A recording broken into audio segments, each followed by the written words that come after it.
হোসেনপুর শাহী ঈদগাহ পুনর্নির্মাণে মতবিনিময় সভা আধুনিকায়নের পরিকল্পনা।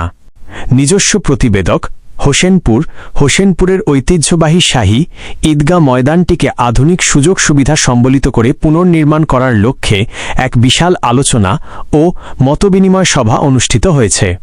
সভায় স্থানীয় গণ্যমান্য ব্যক্তিবর্গ, জনপ্রতিনিধি এবং ধর্মপ্রাণ মুসল্লিরা উপস্থিত হয়ে ঈদগাহটির শ্রীবর্ধনে একমত পোষণ করেন। সভার মূল আলোচ্য বিষয়সমূহ: সভায় বক্তারা ঈদগাহটির বর্তমান জরাজীর্ণ অবস্থা তুলে ধরেন এবং এটি সংস্কারের গুরুত্বারোপ করেন। আলোচনার প্রধান দিকগুলো হল: ধারণ ক্ষমতা বৃদ্ধি, ক্রমবর্ধমান মুসল্লিদের কথা মাথায় রেখে ঈদগাহর পরিসর বৃদ্ধি ও সুপরিকল্পিত অবকাঠামো নির্মাণ। স্থাপত্যশৈলী, শাহী ঈদগাহর ঐতিহাসিক গাম্ভীর্য বজায় রেখে আধুনিক ও নান্দনিক নকশায় মিনার ও মেহরাব তৈরি। সুযোগ সুবিধা, অজুখানা, পর্যাপ্ত বাতি এবং ড্রেনেজ ব্যবস্থার উন্নয়ন নিশ্চিত করা। তহবিল সংগ্রহ, পুনর্নির্মাণের ব্যয়ভার বহনে স্থানীয় অনুদান ও সরকারি সহায়তার সমন্বয়। হোসেনপুরের এই ঈদগাহ আমাদের ঐতিহ্যের প্রতীক। একে একটি আধুনিক ও দৃষ্টিনন্দন রূপ দেওয়া আমাদের সকলের নৈতিক দায়িত্ব। সভার একজন বক্তা: পরবর্তী পদক্ষেপ: সভার সিদ্ধান্ত অনুযায়ী অতি দ্রুত একটি বিশেষজ্ঞ প্রকৌশলী দল দিয়ে নকশা চূড়ান্ত করা হবে এবং নির্মাণ কাজ তদারকির জন্য একটি শক্তিশালী কমিটি গঠন করা হবে।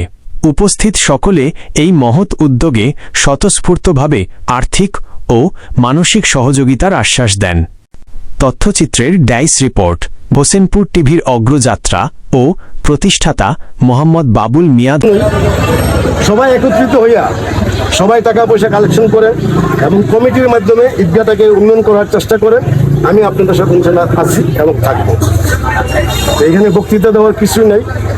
এখন কমিটিটা করার পরে কমিটির তারা যে সিদ্ধান্তটা নেবে, ঈদগাহটা কীভাবে ডিজাইন করবে, কি ফুল পাকা করবে না গাছ লাগাবে, গেট কীভাবে করবে, এটা ওই কমিটির মাধ্যমে যেটা করবে, হ্যাঁ, এটা আমরা সবাই মেনে নেব।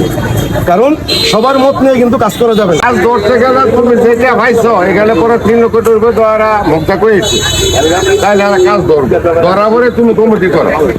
এই ওয়ালই করি, তাইলে আবার যদি হুলুর করি দুইটা যদি সমানে লই, তাহলে এটা একটু ওই সামান যাইতো। আবার কিন্তু আমরা আরেকটা জিনিস রয়ে গেছে, এই মানুষের কথা ছিল না পুরা 2-3টা মহল্লায় কমপক্ষে এখানে 300 সিদ্ধান্ত নিব। এটা আমরা সবাই মিলিতভাবে একটা সিদ্ধান্ত নিলাম, আমরা পারতাম না, সবাই করতে পারলো, আমরা পারলাম না। এটা চাই। যাই হোক, সামাজিক কাজ আসলে কিন্তু সবার দ্বারা হয় না। 2 সপ্তাহ উদ্যোগ দিলে কিছু আমরা সহযোগিতা করি, তো এই কাজগুলো